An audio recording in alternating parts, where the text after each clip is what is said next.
तस्य यशस्त्रिसन्धं वन्दे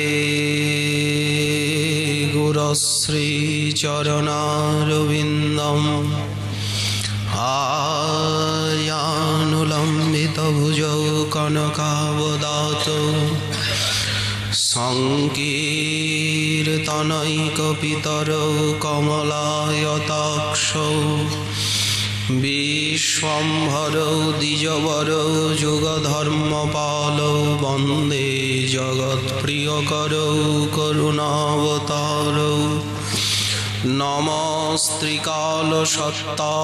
जगन्नाथसुताय च सभृताय सपुत्राय सकलत्राय ते नमः। बर्हापीराभिरामं मृगमदतिलकं कुण्डलाक्रान्तगण्डं कञ्जाक्षं मुकण्ठं स्मितसुभगमुखं स्वाधरेणस्तवेणुं श्यामं शान्तं त्रिभङ्गं रविकरवसनं भूषितं वैजयन्ता वन्दे वृन्दावनस्थं युवतिशतवृतं ब्रह्मगोपालवेशम् तप्तकाञ्चन गौराङ्गी राधे वृन्दावनेश्वरी वृषभानुसुते देवी त्वां नमामि हरिप्रिये। मूकं करोति वाचालं पङ्गुं लङ्घयति गिरिं यत्कृपातमहं वन्दे परमानन्दमाधवम्। वाञ्छाकल्पतरुभ्यश्च कृपासिन्धुभ्य एव च पतितानां पावनेभ्यो वैष्णवेभ्यो नमो नमः। हरिभक्तिपराजी च हरिनामपरायणा दुर्वृत्ता वा सुवृत्ता वा तेषां नित्यं नमो नमः।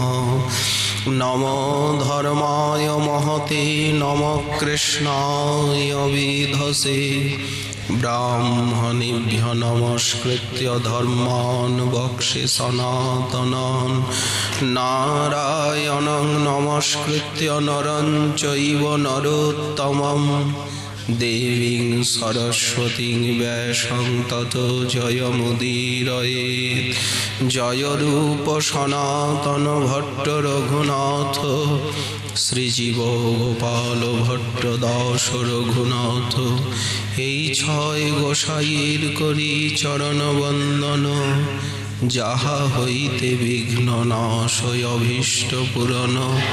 দুর্গমে পথিমেন্ধস্য স্খলৎপাদগতির্মুঃ সকৃপা যষ্টিদানেন সন্ত সন্ত্যবলম্বনম।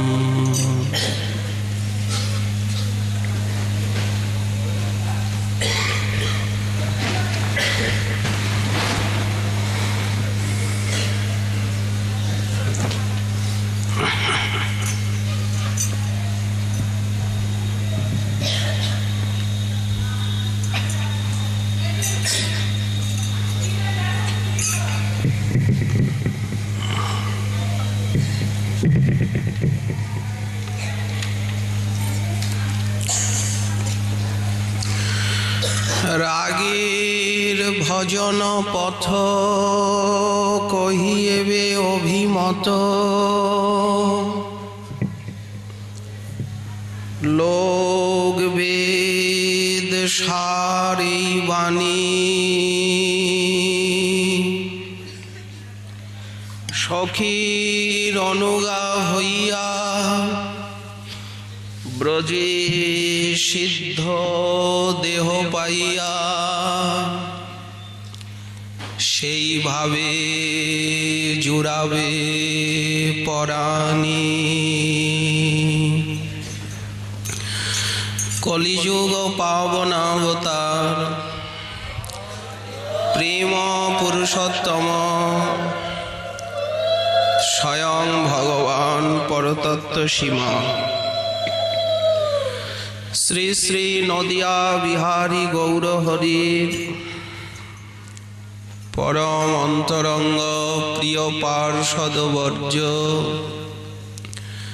বিশ্ব বৈষ্ণব বরেণ্য চূড়ামণি রূপানুগ প্রবর প্রেম ভক্তির মহারাজ শ্রীল নরোত্তম দাস ঠাকুর মহাশয় তার শ্রী শ্রী প্রেম ভক্তি চন্দ্রিকা নামক মহাগ্রন্থে 48 সংখ্যক ত্রিপদীতে রাগানুগা ভক্তের যে সাধন পরিপাটি সে সম্বন্ধে শ্রীপাদ বললেন, সখীর অনুগা হইয়া ব্রজে সিদ্ধ দেহ পাইয়া সেইভাবে জুড়াবে পরাণী। সখীর অনুগত হব, ব্রজে সিদ্ধ দেহ পাব, সেইভাবে বিভাবিত হব, তবে আমার প্রাণ জুড়াবে, শীতল হবে। এই তো কথা। ঠাকুর মহাশয় প্রার্থনাতেও বলেছেন, পাবো রাধা কৃষ্ণ পা, আমার ঘুচিবে মনের ঘা। ভেতরটা ঘা হয়ে আছে, ক্ষত। এই ক্ষতের উপচার অন্য কোনো সাধনে হবে না। যেদিন রাধা কৃষ্ণের চরণ পাব সেদিন ভিতরের ক্ষত শুকাবে, নিরাময় হবে। পাব রাধা কৃষ্ণ পা, আমার ঘুচিবে মনের ঘা, দূরে যাবে সকল বিকল। এক জায়গায় বললেন, তুয়া বিস্মরণশীল বুকে জড় জড় তনু মন অচেতন অনুক্ষণ। কথাগুলি যে কোন রাজ্যের, উনি যে কি বলছেন এ বোঝা যায় না, বোঝাটা কঠিন। বলছেন যে তোমার বিস্মরণ রূপী শেল আমার বুকের ভিতরে বিদ্ধ হয়ে আছে। আমি যে তোমাকে ভুলে গেছি। তোমার নিত্য দাস মুই তোমা পাশরিয়া, পড়িয়াছ ভবার নবে মায়াবদ্ধ হইয়া।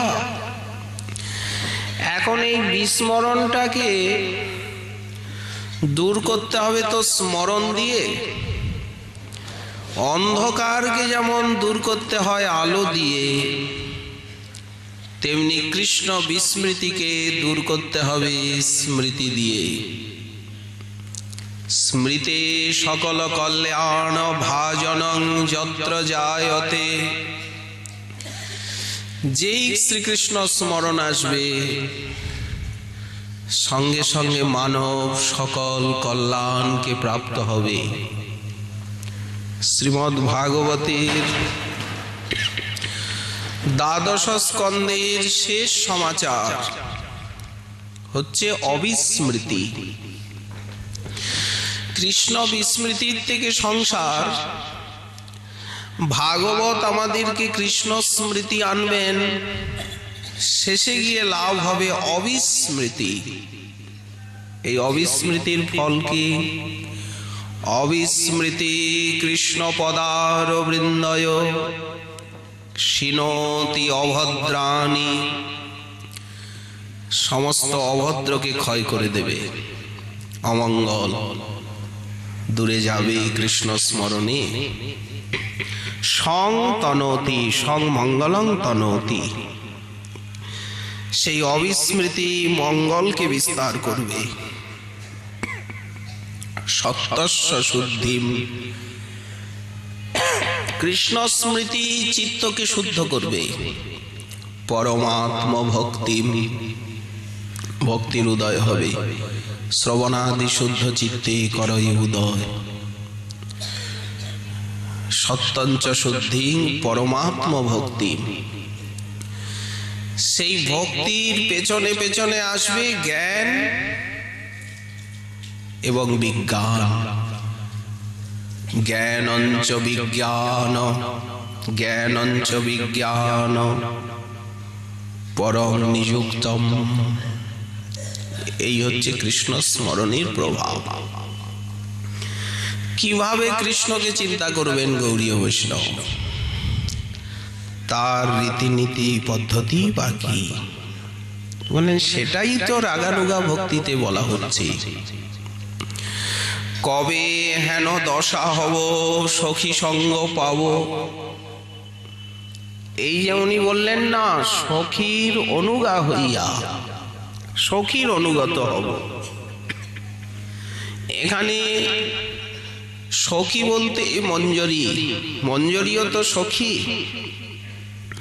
সখী হয়ে দাসী, দাসী হয়ে সখী। তো এই জন্য সখী সঙ্গ পাব, সখীর অনুগা হইয়া ব্রজে সিদ্ধ দেহ পাইয়া পার্শ্বদ দেহ লাভ করব। এই সিদ্ধ দেহ হচ্ছে পার্শ্বদ দেহ, সেই ভাব লাভ হবে, তবে আমার প্রাণ জুড়াবে, সেইভাবে জুড়াবে পরাণী। সখী সঙ্গ পাব। বৃন্দাবনে ফুল গাথি দোহাকে পরাবো, এগুলি এখন চিন্তা করতে হবে। সম্পূর্ণ সাধনটা চিন্তার উপরে দাঁড়িয়ে আছে, মনোজগতের উপরে। সন্মুখে রহিয়া কবে চামর ঢুলাব, আর চন্দন অগুরু গন্ধ দোহা অঙ্গে দিব। সখীর আজ্ঞায় কবে তাম্বুল যোগাব,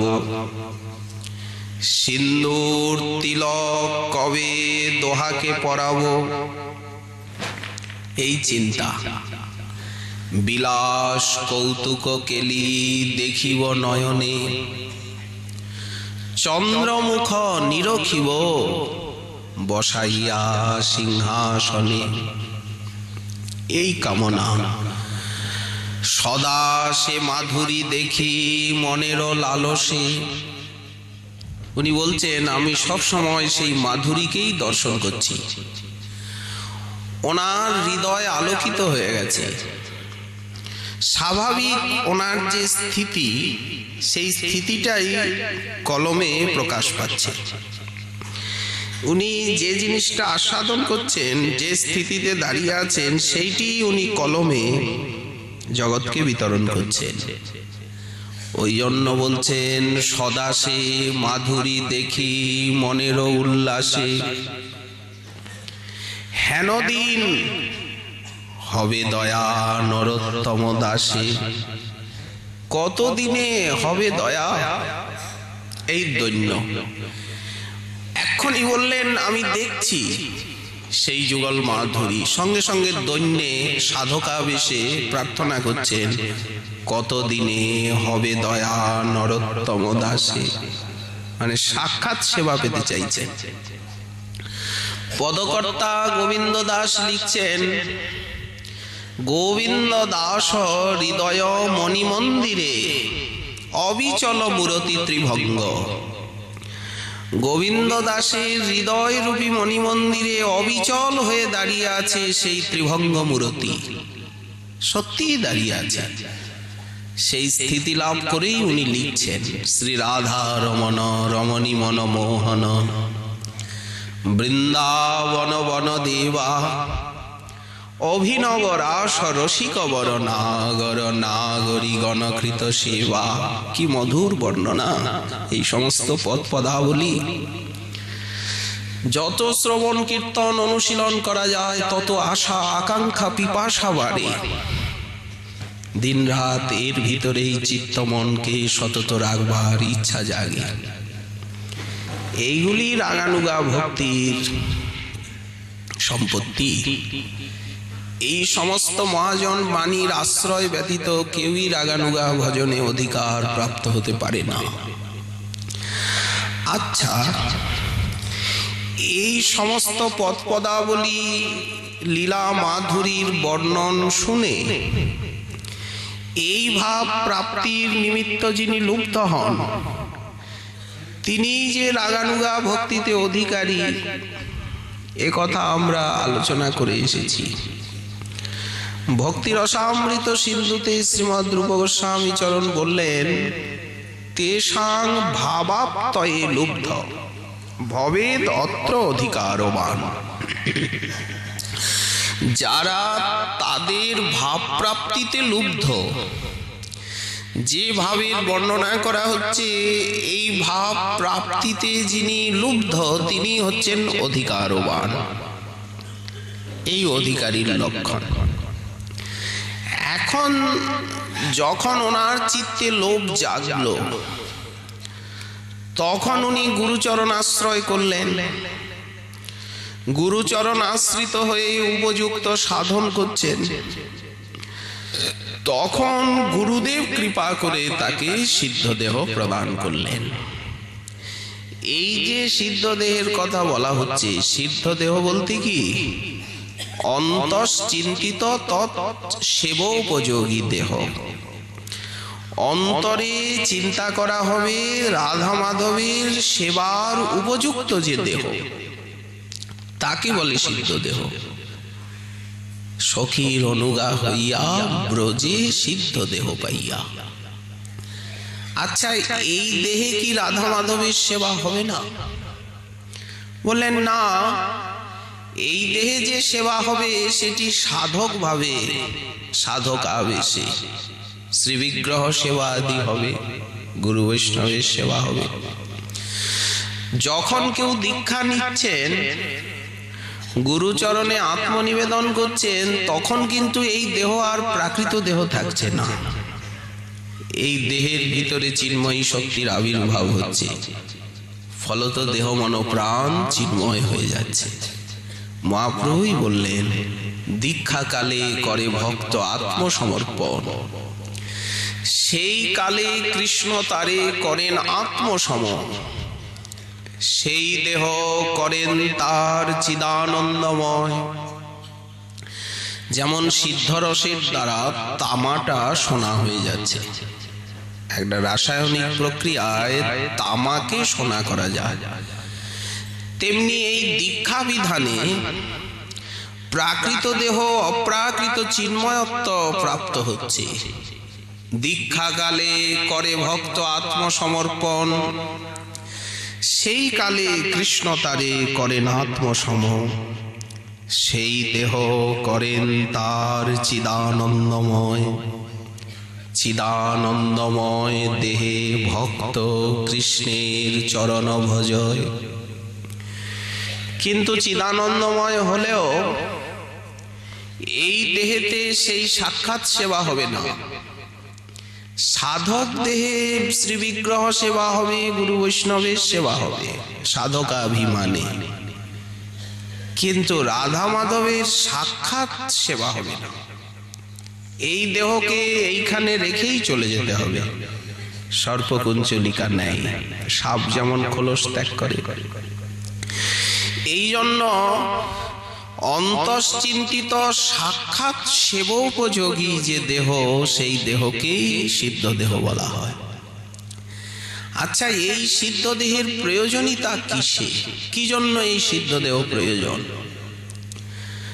শ্রী গোবিন্দ লীলামৃতের প্রথমে শ্রী কৃষ্ণদাস কবিরাজ গোস্বামীপাদ লিখছেন, শ্রী রাধা প্রাণবন্ধ চরণ কমলয় কেশ শেষাদ্যগম্মা, যা সাধ্যা প্রেম সেবা ব্রজচরিত পরই গাঢ় লৌল্যৈকলভ্যা, সা স্যাদ জয়া প্রাপ্তা তাং প্রথয়িতুম মানসীম অস্যা সেবাম ভাব্যাং রাগাধ্য পান্থই ব্রজমনুচরিতং নৈতিকং তস্য নৌমি। শ্রী রাধা প্রাণবন্ধর যা সেবা, শ্রী রাধারানীর প্রাণনাথ শ্রী রাধারমণের যে সেবা, সেই সেবা ব্রহ্মা মহাদেব অনন্ত সনকাদিরও দুর্গম, তারা এই সেবা পান না। তাহলে কে এই সেবা পায়? যারা ব্রজ মনুচরিতই, ব্রজলীলায় যারা অভিনিবিষ্ট চিত্ত। এবং কিভাবে পায়? রাগ পথে পথিক হইয়া ব্রজ ভাবে প্রবেশিয়া লভ্য যেই নৈতিক সেবনে। মহাজন অনুবাদ করছেন, রাগ পথের পথিক হতে হবে, ব্রজ চরিত্রে অভিনিবিষ্ট হতে হবে, আর নিত্য নিয়ম পূর্বক সেই সেবাকে চিন্তা করতে হবে। সা সেবা জয়া প্রাপ্তা, যে সাধনার দ্বারা প্রাপ্ত হওয়া যায়, তাং মানসিক সেবা। সেবা দুই প্রকার, এক বাইরে যেমন বিগ্রহ সেবা অর্চাবতারের, তেমনি মানসী সেবা, মানসে রাধা মাধবের যে সেবা। আচ্ছা, মানস সেবাটা না করলে কি ক্ষতি? বলেন না, মানস সেবা ছাড়া রাগানুগা ভক্তি হবে না। ওই জন্য মহাপ্রভু রঘুনাথ দাস গোস্বামীপাদকে কি বললেন? ব্রজে রাধা কৃষ্ণ সেবা মানসে করিবে। চারটি সাধন বললেন, দুটো বহিরঙ্গ বাহ্য আর দুটো আন্তরিক। বাহ্য দুটো বললেন, মুখ্য সাধন হচ্ছে অমানি মানদ সদা কৃষ্ণ নাম লবে। এই হচ্ছে বাচিক সাধন, অমানি মানদ হয়ে সর্বদা হরিনাম গ্রহণ করবে। আর মানসিক সাধন বলছেন, ব্রজে রাধা কৃষ্ণ সেবা মানসে করিবে। মনে মনে সিদ্ধ দেহ চিন্তি করে তাহার সেবন। এই মানস সেবা করতে গেলে সিদ্ধ দেহ প্রয়োজন, সিদ্ধ দেহ ছাড়া মানসী সেবা হবে না, রাগানুগা ভক্তি সংজ্ঞা প্রাপ্ত হবে না সেই ভজন। আচ্ছা, আর দৈহিক দুটো বিধি দিচ্ছেন, ওই দুটোকে পুষ্ট করবে দেহের দুটো, এটা দেহ সম্পর্কিত। সেটা হচ্ছে ভালো খাবে না, ভালো পড়বে না। এখানে ভালোর পরিভাষা ব্যর্থ আহার বিহারে সময় নষ্ট করবে না। ভালো মানে কি? অযাচিত বৃত্তি, যা মেলে, অজগর বৃত্তি, আকাশ বৃত্তি। কিন্তু তদ অন্বেষণে বা তদ্বস্তু সঞ্চয়নে বৃথা সময় নষ্ট করবে না। এটা মহাপ্রভুর বক্তব্য। ভালো না খাইবে আর ভালো না পড়িবে, এটা দেহ সম্পর্কিত, দেহ কেন্দ্রিক এই বিধি। আর বলছেন, গ্রাম্য কথা না কহিবে, গ্রাম্য বার্তা না শুনিবে। গ্রাম্য কথা বলতে ঘর সংসারের কথা। এই ঘর সংসারের একেবারে স্থূল দেহের, গ্রাম্য শব্দে আরো রূঢ়ি অর্থে জগৎ সম্পর্কিত স্থূল যেগুলি, সেইগুলি ভোগ বিলাসের কথা বলবে না, শুনবে না, ভাববে না। তাতে চিত্তমন দূষিত হয়ে যাবে, ওই দুটো সাধন হবে না, বন্ধ হয়ে যাবে সাধন। এই জন্য এই দুটোকে উনি ওর পরিপূরক রূপে বললেন। তো এই যে ব্রজে রাধা কৃষ্ণ সেবা মানসে করিবে, আর কবিরাজ গোস্বামীপাদ লিখলেন মানসী সেবা ভাব্যাম। চিন্তা করতে হবে সাধককে মানসী সেবা। সকলে চিন্তা করেছে। আমরা নরোত্তম দাস ঠাকুর মহাশয়ের কথা বলেছি, শ্রীনিবাস আচার্যের কথা, আমাদের রূপ গোস্বামীপাদেরও কথা আছে ভক্তি রত্নাকরে। আচ্ছা, স্বরগোস্বামী অষ্টকে আছে, রাধা কৃষ্ণ গুণ স্মৃতির মধুরিমা নন্দেন সম্মোহিত। এই মানসী সেবা বলা হচ্ছে। রাধা কৃষ্ণের গুণ স্মৃতি, স্মৃতি বলতে স্মরণ, সেই মধুরিমার আনন্দে যারা সর্বদা সম্মোহিত হয়ে আছেন। আবার বলা হচ্ছে যে গোপী ভাব রসামৃতাব্ধি লহরী কল্লোল মগ্ন মুহু, এই রাগানুগা ভক্তি স্মরণাঙ্গকে বলা হচ্ছে।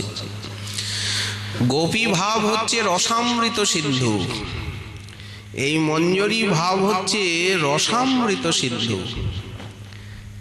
সেই সিন্ধুর লহরী বলতে তরঙ্গ, সেই তরঙ্গ মালায় মালায় যাদের মন মিন সতত খেলা করছে, সব সময় ডুবে আছেন সেই রসে। আমাদের গোস্বামী পাদগঞ্জে মঞ্জরি ভাবরূপী আনন্দ সিন্ধুতে সতত অবগাহন করেছেন বা করছেন, তার প্রমাণ তাদের গ্রন্থাবলী।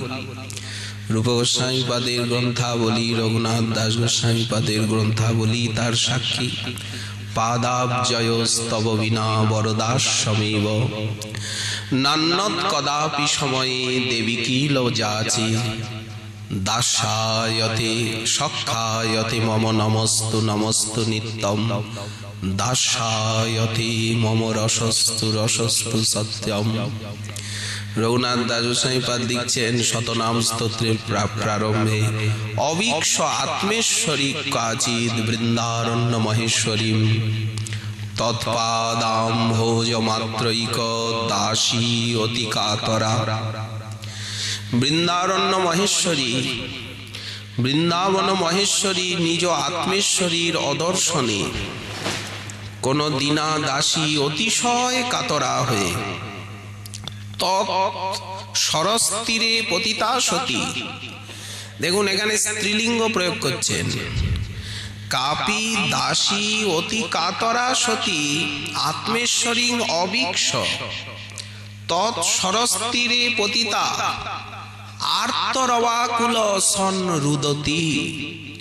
অতিশয় আর্তরবে রোদন করছে তন নামানি সংযোগ, তার নামগুলি কীর্তন করছে তার দর্শনাকাঙ্ক্ষায়।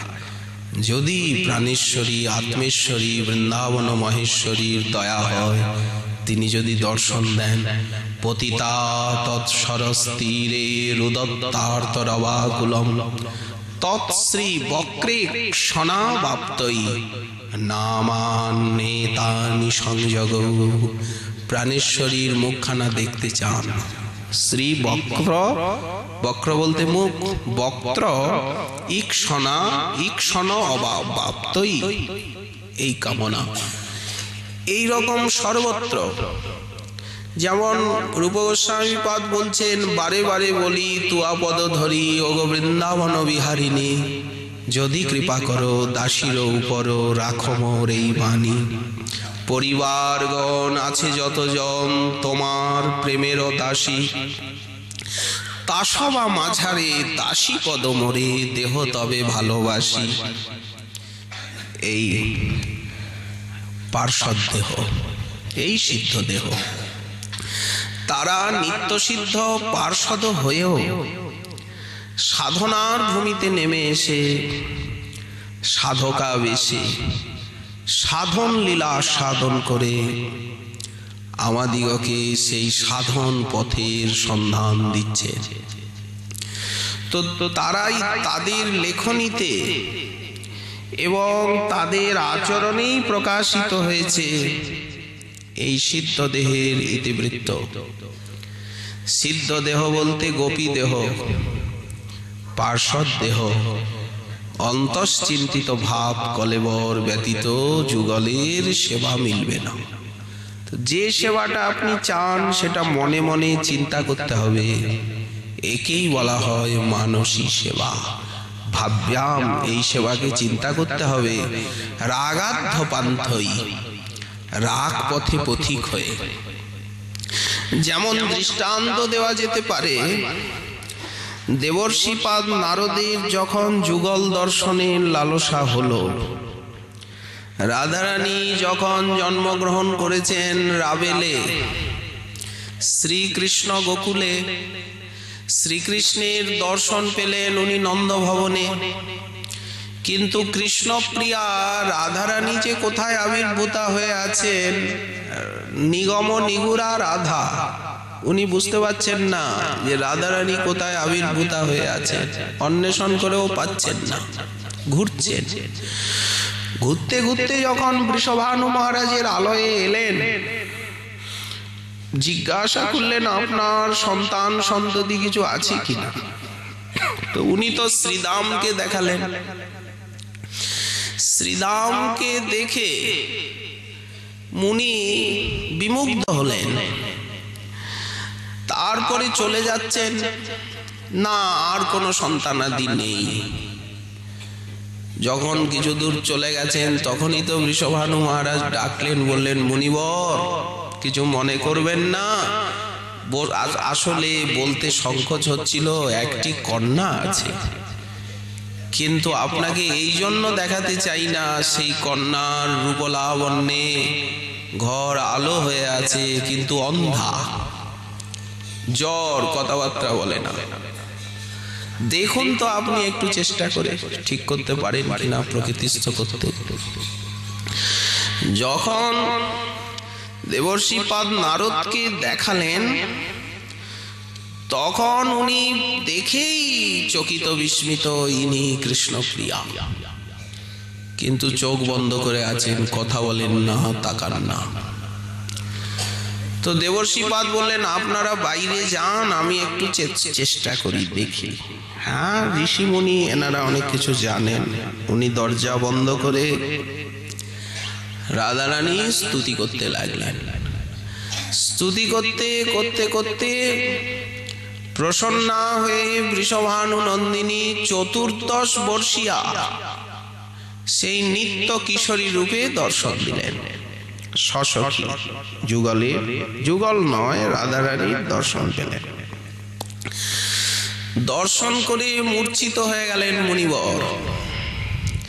রাধারানীর সেই সৌন্দর্য মাধুর্যের ভার উনি সইতে পারলেন না, আনন্দ মূর্ছা। তখন ললিতা দেবী রাধারানীর চরণ জল ছেটা দিচ্ছেন, ও মুনি, এটা মূর্ছিত হয়ে পড়ে থাকবার জায়গা নয়, মাধুর্যের ধাম। উনি দাঁড়িয়ে আছেন, কত ভাগ্যে দর্শন পেয়েছ। সম্বিত ফিরে এলো, স্তুতি করলেন প্রেমাবেশে। ললিতা দেবী বলছেন, দেখো এই রূপের এমনই আকর্ষণ, বারবার দেখতে ইচ্ছা হবে, কিন্তু এখানে আসবে না। এখানে সব গুরুজন আছেন, যদি দেখতে চাও তাহলে। আচ্ছা, তুমি যে দেখলে, যদি দেখতে চাও ওই কুসুম সরোবরে আমরা দর্শন দেব। তারপরে ঋষির প্রকৃতিস্থ হলেন। এইদিকে পিতা মাতা অপেক্ষা করছেন, মুনিবর হলো কি? কোনো সারা শব্দ নেই। অনেকক্ষণ পরে উনি নিজেকে সামলে চোখ ঠোক মুছে যখন বেরোলেন, কি হলো কিছু বুঝলেন? উনি বলেন, হ্যাঁ, সমাধান সূত্র পেয়েছি। ওই সপরিকর নন্দ মহারাজকে এনে একবার নিমন্ত্রণ করে ভোজন করান, সব ঠিক হয়ে যাবে। মনে হয় চেষ্টা চরিত্র করতে ছাড়িনি। কিন্তু রাধারানীর দর্শনে এত ব্যাকুলা হলেন উনি, সেই দিনই আর কোথায় যাবেন? কুসুম সরোবরে এসে বসে আছেন, বারবার দেখতে ইচ্ছা হয়। অশোক মালিনী বলে একটি সখী লতার থেকে বেরিয়ে এলো। অপ্রাকৃত বৃন্দাবন ধাম, রাত্রিবেলা লতার থেকে এক সখী বেরিয়ে এলো। বলছে, দেবর্ষিপাদ, কি আপনার রাধারানীর দর্শন হলো? বলে, হ্যাঁ হয়েছে। বলে, হয়নি। শ্যাম সুন্দরীর বামে যতক্ষণ একে না দেখছেন ততক্ষণ রাধারানীর দর্শন হয়নি, কৃষ্ণ দর্শনও হয়নি। ও তো আলাদা আলাদা দেখেছেন দুজনকে, কিন্তু নবকিশোর নবকিশোরী রূপে একসঙ্গে দেখেছেন কি? যুগল দর্শন হয়েছে কি?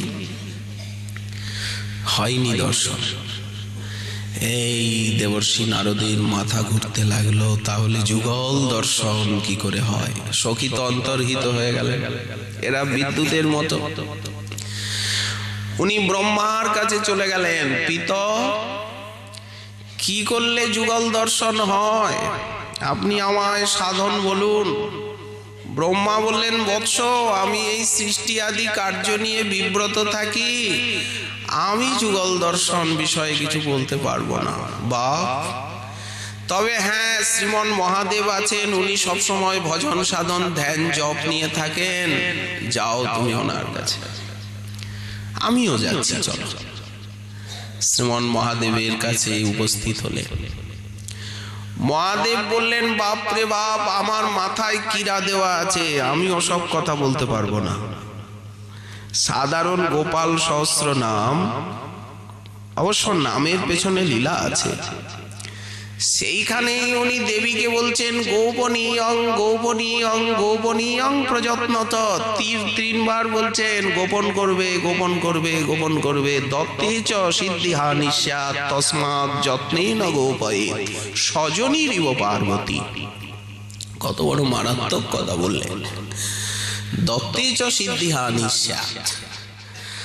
আচ্ছা বাপরে বাপ, আমি বলতে পারবো না, তাহলে কে বলবে? বললেন, শ্রীমন নারায়ণের কাছে যান। নারায়ণ ব্রহ্মাকে আদেশ করলেন।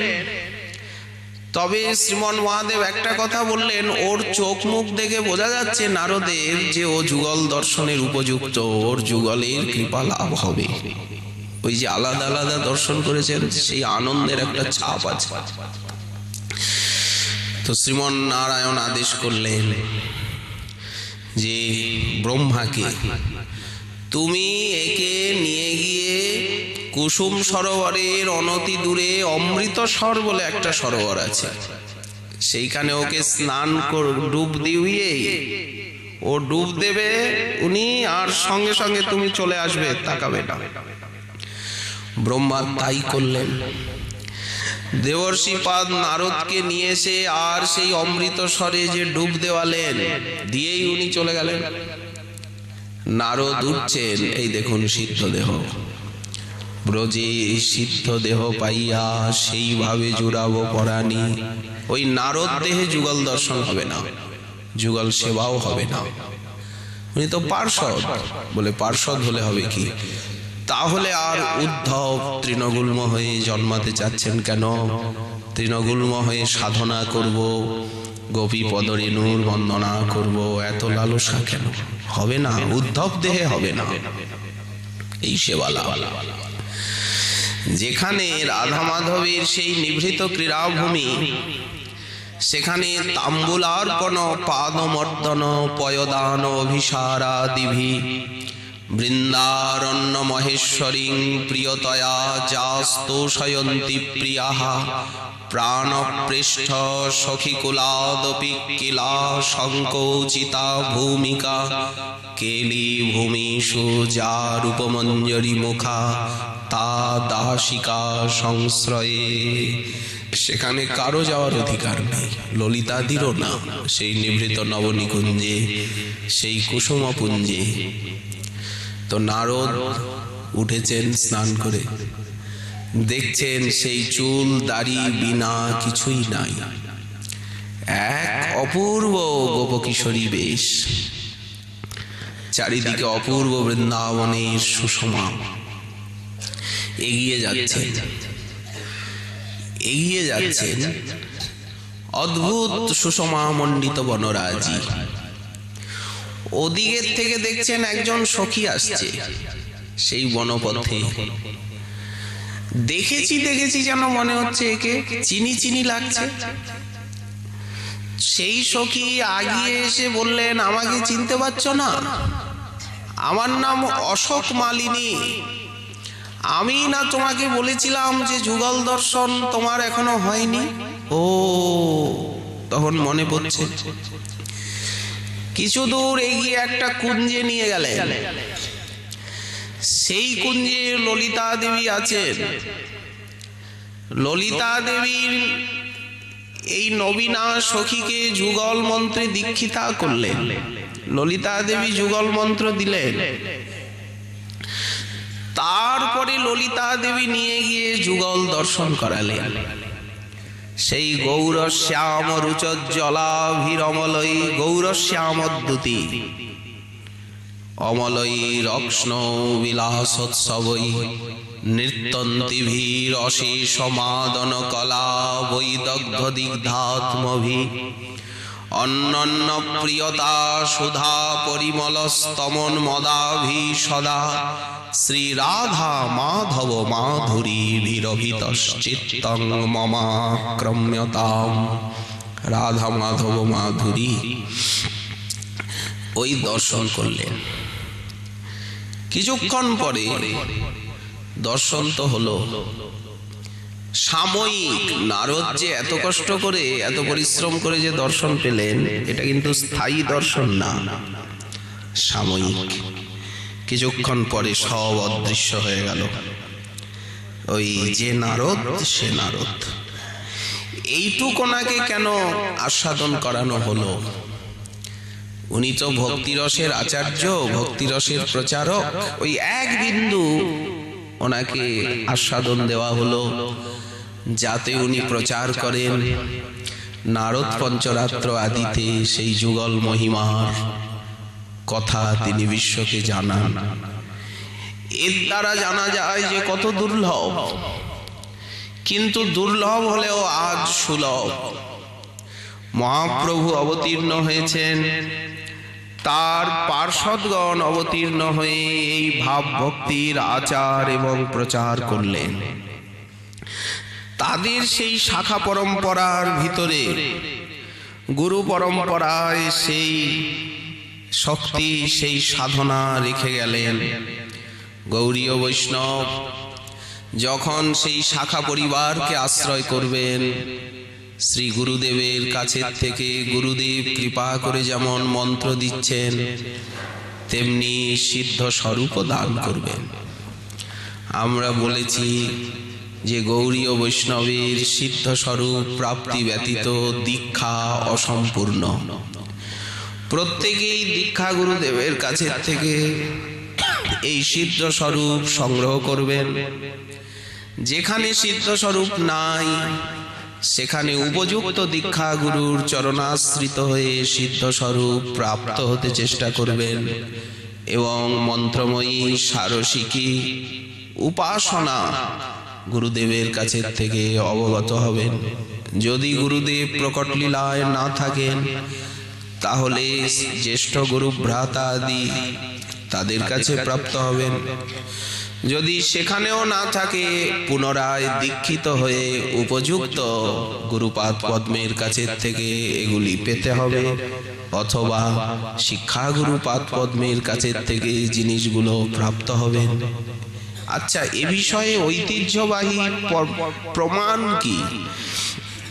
যেমন আমরা সূর্যকুণ্ডের সিদ্ধ বাবার জীবনীতে পাই, উনি যুবাবস্থায় গৃহত্যাগ করলেন, অনুরাগের আতিশয্যে বৃন্দাবনে এলেন। একদিন যমুনার তীরে বসে বসে ভাবছেন, আমি তো এলাম, আমার তো কোনো দীক্ষাদি হলো না, আমি তো গুরুচরণ আশ্রয় করিনি। এমন সময় এক মহাপুরুষ এসে আর ওনাকে বলছে, যাও যমুনায় স্নান করে এসো। তো উনি যমুনায় স্নান করে এলে ওনাকে 10 অক্ষর কৃষ্ণ মন্ত্র কর্ণে প্রদান করলেন। সঙ্গে সঙ্গে উনি মূর্ছিত হয়ে গেলেন। সাত্ত্বিক বিকার। যখন মূর্ছিত হয়ে পড়েছেন, এর মধ্যে গুরুদেব কোথায় চলে গেলেন, ওনাকে ভালো করে দেখতেও পেলেন না, আর ওনার কি নাম, ওনার কি পরিচয়, উনি কোথায় থাকেন, কিছুই জানতে পারলেন না। উনি কোথায়? যখন সম্বিত ফিরে এলো, আর কেউ নেই। মন্ত্র মনে আছে, গুরুদেবের সেই আকৃতির ধ্যান করেন আর মন্ত্র জপ করেন। এই করতে করতে উনি এইবার বৈষ্ণবগণের সঙ্গ করলেন। তো ভজন শিক্ষা করবার ইচ্ছা জাগলো। গোবর্ধনে এলেন সিদ্ধ কৃষ্ণ দাস বাবার কাছে। উনি তো খুব আদর করলেন দেখে শুনে, কিন্তু জিজ্ঞাসা করছেন, বৎস তোমার গুরুদেবের পরিচয় কি, গুরুদেবের নাম কি, তুমি কোন পরিবার, কোন শাখায়, মন্ত্রাদি বা কি, তুমি ভজন শিখতে চাও, আগে তো এগুলি জানতে হবে। উনি তখন বললেন, এইভাবে আমার দীক্ষা হয়েছে, কিন্তু গুরুদেবের নামও জানি না, পরিবারও জানি না, কোনো গুরু প্রণালী আদিও আমি কিছু পাইনি। বাবা বললেন, দেখো তুমি তো সম্প্রদায়ের মন্ত্র পেয়েছো, এখন যদি তুমি নতুন আবার মন্ত্র গ্রহণ করো তাহলে পূর্ব গুরুদেবকে ত্যাগ করা হয়, মন্ত্র গুরুদেব তো একই হবে, মন্ত্র গুরুস্তু এক এব, দীক্ষা গুরু তো দু চার হয় না। তো অতএব আমি তোমাকে ভজন উপদেশ দিতে পারবো না। এই অবস্থায় তুমি হরিনাম করো, হরিনাম চিন্তামণি তোমার সর্বভীষ্ট নাম পূর্ণ করবেন। তো সে যখন কান্নাকাটি করছে তখন বলেন, দেখো আমারও গুরুস্থানীয় পরম পূজ্য কাম্যবনের সিদ্ধ বাবা আছেন, উনি সর্বজ্ঞ, ওনার কাছে তুমি যাও। তো উনি কাম্যবনে গেলেন সিদ্ধ জয়কৃষ্ণ দাস বাবার কাছে, যে আমাকে ভজন শিক্ষা দিন। তো রাগানুগা ভক্তির নিয়ম হচ্ছে গুরু পরিবার মতে সম্বন্ধ নির্ণয়, তাতে রাগানুগা মার্গ নিরূপণ। তো উনি মন্ত্র পেয়েছেন কিন্তু গুরু প্রণালী বা গুরু পরিবার কিছুই বলতে পারছেন না। তখন সিদ্ধ জয়কৃষ্ণ দাস বাবা, উনি সর্বজ্ঞ হলেও পাছে উপসম্প্রদায়ের বা উপশাখার প্রাদুর্ভাব ঘটে, কেউ মন্ত্রগুরুকে ত্যাগ করে, এই আশঙ্কায় উনি বললেন, বাপু আমিও তো কিছু বুঝতে পারলাম না, তুমি হরি নাম করো, নাম তোমার বাসনা পূর্ণ করবে। এখন যেখানেই উনি যান সেই বলে হরি নাম করো, নাম চিন্তামণি, হরি নামে সর্বসিদ্ধি হয়।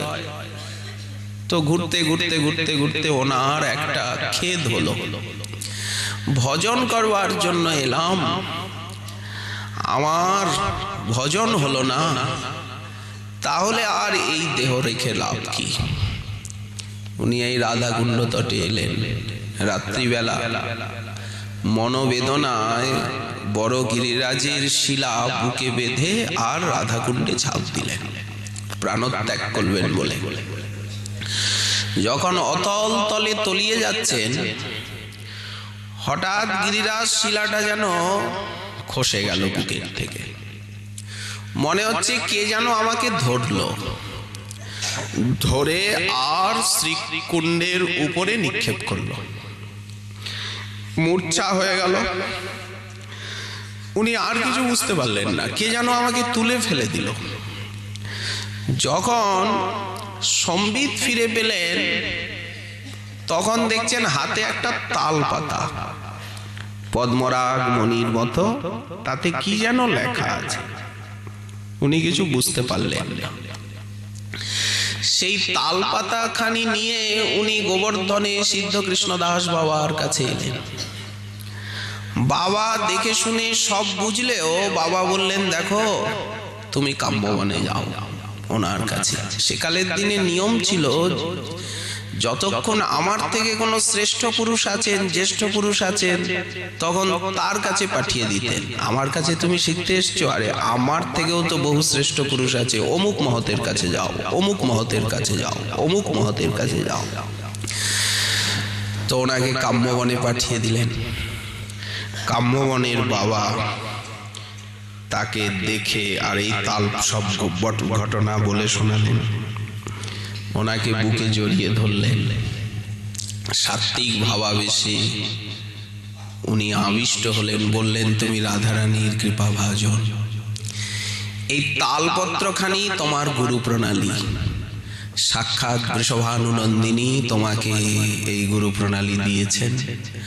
আসলে ওনার যে দীক্ষা গুরু পাদপদ্ম, তিনি ওই রকম অলৌকিক শক্তিধর মহাপুরুষ, তিনি প্রকট লীলায় কেউ নন।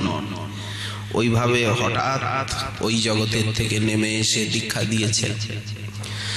তো তো এইরকম অতিসিদ্ধ পুরুষ, অমর্ত্য পুরুষ যারা, তারা এইভাবে কখনো কৃপা করেন অধিকারীকে। এখন তিনি তো এই জগতে বেঁচে নেই, তাকে কোথায় তার ঠিকানা পাবে, কোথায় কি পাবে, সেসব কথা জয়কৃষ্ণ বাবা বললেন না। শুধু বললেন যে যেখানে তুমি এই তালপত্র পেয়েছো সেইখানে গিয়েই তুমি কেঁদে কেঁদে রাধারানীকে ডাকো, উনি তোমার ভবিষ্যৎ পথ নির্দেশ দেবেন। তিনি আবার এসে রাধাকুণ্ড তটে পড়ে আর বৃষভানু নন্দিনীকে ডাকতে লাগলেন। শেষে বৃষভানু নন্দিনী দর্শন দিলেন রাত্রিবেলা, কোটি বিদ্যুৎ বিমূর্তি কান্তি। বলছেন যে মধুসূদন দাস, এই তোমাকে যে তালপত্রখানি দিয়েছি এইটি তোমার গুরু পরিচয়, গুরু প্রণালী। শোনো, তুমি সূর্যকুণ্ডে গিয়ে সাধন করো, সেখানেই তুমি আমার কৃপা লাভ করবে। আরেক কথা, তোমাকে যে আমি তালপত্র দিলাম সেটি কারো কাছে প্রকাশ করো না, কাউকে দীক্ষিত করো না। এই আদেশ দিয়ে বৃষভানু নন্দিনী অন্তর্হিত হলেন। সূর্যকুণ্ডে গিয়ে সাধন করে উনি সিদ্ধি লাভ করলেন। একদিন বৃষভানু নন্দিনী স্বপ্নে বলছেন, যে ঘাটে তুমি স্নান করো সেই ঘাটে আমি এবং আমার কনিষ্ঠ ভগিনী অনঙ্গমঞ্জরী, আমরা যখন স্নান করি তখন একটা পাথর আছে, সেই পাথরে অলংকারগুলো খুলে রাখি। সেই অলংকার রাখতে রাখতে প্রস্তরের উপরে আমাদের অলংকারের চিহ্ন পড়ে গেছে। সেই প্রস্তরখানা তুলে তুমি সেবা করো অভীষ্ট জ্ঞানে। উনি সকালে উঠে নেমেছেন সূর্যকুণ্ডে স্নান করতে। ডুব দিয়ে স্বপ্নে যে জায়গাটা দেখেছেন, একটা বিরাট পাথর, সেটা তুললেন। তাতে রাধারানীর মুকুটের চিহ্ন আদি, সেই পাথরখানা এখনো দেওয়ালে গেঁথে রাখা আছে। পাছে পাথরখানা হারিয়ে যায়, এই জন্য দেওয়ালের ভিতরে ওনার সমাধি মন্দিরে প্রস্তরখানা গেঁথে রাখা আছে, রাধারানীর মুকুটের চিহ্ন আদি। তো এর দ্বারা কি প্রমাণ হলো? যে গুরু প্রণালী বা সিদ্ধ দেহ ছাড়া মানসী সেবা চিন্তা হবে না। আচ্ছা, কেউ কেউ বলে যে এগুলি তো উচ্চকোটির ব্যাপার। তো সবটাই তো উচ্চকোটি, হরিনাম করাটা কি উচ্চকোটির ব্যাপার নয়? শ্রবণ কীর্তন বিগ্রহ সেবা এগুলি কি নিম্নকোটি? সবই তো উচ্চকোটি। ভক্তির কোন অঙ্গটা উচ্চকোটি? আচ্ছা, কেউ কেউ বলেন যে গুরুদেব যে সিদ্ধ দেহ দিচ্ছেন এটা কাল্পনিক। তাহলে গুরুদেবই কাল্পনিক। গুরুদেব যে মন্ত্র দিচ্ছেন সেটাও কাল্পনিক। গুরুদেবের আজ্ঞা, শিক্ষা, বচন সবই কাল্পনিক হয়ে যায়। কিন্তু ভগবান নিজে বলছেন যে আমি গুরুরূপে কৃপা করি, আচার্য চৈত্য বপুষা স্বগতিং বিনক্তি। গুরু কৃষ্ণ রূপ হন শাস্ত্রের প্রমাণে, গুরুরূপে কৃষ্ণ কৃপা করেন ভক্তগণে। তাহলে গুরুদেব যেটা কৃপা করে দিলেন, গুরু পরম্পরায় যেটা পেয়ে আসছি, সেটাকে কি করে কাল্পনিক বলা হয়? তাহলে তো গুরু তত্ত্বকেই উড়িয়ে দেওয়া হলো। আচ্ছা, তা সত্ত্বেও যদি কেউ কাল্পনিক বলেন, সেখানে গোস্বামী পাদগণের বাণী অবলম্বন। আমরা বলেছি যে কৃষ্ণদাস কবিরাজ গোস্বামী পাদ সারঙ্গ রঙ্গদা টিকায় কৃষ্ণ কর্ণামৃতের দ্বিতীয় শ্লোকে উনি লিখছেন যে বিল্লমঙ্গলের জীবনী বলতে গিয়ে, যে বিল্লমঙ্গল তিনি ওই চিন্তামণির মুখে রাধারানীর যে কৃষ্ণের অনুরাগ আদি শ্রবণ করেছিলেন, ওই জন্য রাগানুগা মার্গে লুব্ধ হলেন সখীভাবে বিল্লমঙ্গল। রাগানুগা মার্গে বিল্লমঙ্গলের ভজন। এই বলে গোস্বামীপাদ বলছেন যে অত্র রাগানুগা মার্গে অনুৎপন্ন সাধক ভক্তই, যাদের রতি উৎপন্ন হয়নি, অজাত রতি সাধক, তারা সেপসিতং সিদ্ধ দেহং মনসী পরিকল্প ভগবৎ সেবাদিকং ক্রিয়তে। তারা মনে মনে সেই সিদ্ধ দেহকে চিন্তা করে ভগবৎ সেবা আদি করেন। আর জাতরতি যারা, তাদের সেই সিদ্ধ দেহ স্বাভাবিকভাবে স্ফূর্তিপ্রাপ্ত হয়। সেটা মাধুর্য কাদম্বিনীতেও বিশ্বনাথ চক্রবর্তী পাদ বলেছেন। তো এই যে সিদ্ধ দেহের ধ্যান, সিদ্ধ দেহের চিন্তন যে সম্পূর্ণ শাস্ত্রীয়, কাল্পনিক নয়, গুরুদেব যে দিচ্ছেন, সে প্রসঙ্গে আমাদের গোসাইপাদগণ অনেক কথাই বলেছেন। সনত কুমার সংহিতার থেকে এই চিন্তনের বিধি চয়ন করেছেন। আত্মানং চিন্তয়ে তত্র তাসাং মধ্যে মনোরমাম রূপযৌবন সম্পন্নাং কিশোরী প্রমদাকৃতিম। এই যে চিন্তনের যে শ্লোকগুলি বা বিধি, সেটি গোসাইপাদগণ সনত কুমার সংহিতার থেকে তুলেছেন। এবং আমাদের যে অষ্টকালীন চিন্তনের ব্যবস্থা, এটিও সনত কুমার সংহিতার থেকে নারদ বৃন্দা সংবাদ হচ্ছে এর মূল, এই লীলার মূল। নারদ বৃন্দা সংবাদের থেকে এই অষ্টকাল লীলার সূত্র গোসাইপাদগণ উদ্ধার করেছেন। সে বিষয়ে সর্বপ্রথম গোপাল গুরু গোস্বামী তার পদ্ধতিতে, ধ্যানচন্দ্র গোস্বামী পাদ তার পদ্ধতি গ্রন্থে, আর গোবর্ধনের সিদ্ধ বাবা তার পদ্ধতিতে, সাধনামৃত চন্দ্রিকা আদিতে বিবৃতি করেছেন এই উপাসনা পদ্ধতি, আত্মধ্যান আদি, এই সিদ্ধ দেহ। ঠাকুর মহাশয় সেটাই বলছেন, ব্রজে সিদ্ধ দেহ পাইয়া সখীর অনুগা হইয়া আমি সেইভাবে জুড়াবো পরাণী। যদ্যপি বিষয়বস্তু একটু উন্নত, ঠিকই যে এগুলি উচ্চ কক্ষের আলোচনা বা উচ্চাধিকারীর জিনিস, তো সবাইকেই তো উচ্চাধিকারে যেতে হবে এমন তো না যে উচ্চাধিকারে না গিয়ে নিম্নাধিকারে পড়ে থাকতে হবে। উচ্চাধিকারে যাওয়ার জন্য ইচ্ছা বা লোভ সকলের অন্তরেই তো জাগা উচিত কিনা? না সবসময় নিম্নাধিকারে পড়ে থাকতে হবে? উচ্চাধিকারেও তো যেতে হবে একদিন, এক জন্মে হোক না উচ্চাধিকারের। জানতে আপত্তি কি? ভজন করতে পারি না পারি, জিনিসগুলিকে নিখুঁত ভাবে জানতে কোনো আপত্তি নেই। তো আর যে সম্প্রদায়কে আশ্রয় করেছি, তা না হলে রামানন্দী হয়ে ভজন করা ভালো। না যদি এইসব কথায় রুচি না হয়, তাহলে দ্বারকার কৃষ্ণের ভজন করলে লেঠা গেল, না মথুরার কৃষ্ণের নারায়ণের ভজন করলে আরো ভালো, লক্ষ্মী নারায়ণের। কিন্তু গৌড়ীয় সম্প্রদায়ে আশ্রিত হলে এই সম্প্রদায়ের আচার্য সম্মত যে ভক্তিপথ জানতে হবে, বুঝতে হবে এবং সাধনার বিষয়বস্তু করতে হবে। সেটাই ঠাকুর মহাশয় বলছেন, ব্রজে সিদ্ধ দেহ পাইয়া সেইভাবে জুড়াবো পরাণী। এ বিষয়ে আরো যে আলোচনা শ্রীমান মহাপ্রভুর কৃপা হলে আগামীকাল করবার আকাঙ্ক্ষা রইল। আজকে আমাদের ভাগবতী কথার এইখানে বিশ্রাম।